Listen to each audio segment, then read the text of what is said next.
कुश्ती फिल्म को बहुत जल्द टीवी पे चलाने वाली है। नमस्कार दोस्तों, मैं विजय बिहारी। आज की इस वीडियो में इसी के बारे में बातचीत करने वाले हैं, तो वीडियो को लास्ट तक देखते रहे। तो दोस्तों, यह कुश्ती फिल्म अंजना सिंह का बहुत ही धमाकेदार और बहुत ही पारिवारिक मूवी होने वाला है।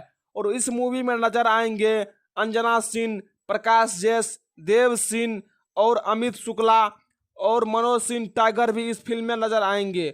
और दोस्तों, चाइल्ड एक्टर के रूप में नजर आएंगे आर्यन बाबू और अदिति सिंह। तो दोस्तों, अब बात रही कि इस फिल्म को टीवी पर कब रिलीज किया जाएगा।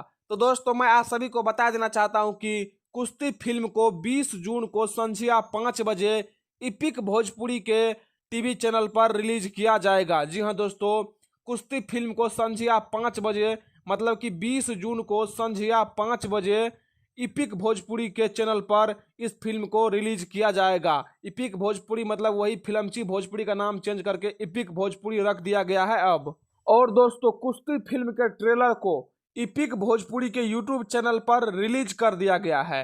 जो लोग इस फिल्म के ट्रेलर को नहीं देखे हैं अभी तक, जा करके यूट्यूब पर इपिक भोजपुरी के यूट्यूब चैनल पर देख सकते हैं। हाँ तो दोस्तों, इस फिल्म को टीवी पर 20 जून को संझिया 5 बजे इपिक भोजपुरी पर चलाया जाएगा। तो आप लोग इस फिल्म को एक बार जरूर देखिएगा 20 जून को संझिया 5 बजे इपिक भोजपुरी के टीवी चैनल पर। तो दोस्तों, आप सभी को यह जानकारी कैसा लगा नीचे कमेंट बॉक्स में जरूर बताएं और ज़्यादा से ज़्यादा वीडियो को लाइक, चैनल को सब्सक्राइब जरूर करें। धन्यवाद दोस्तों।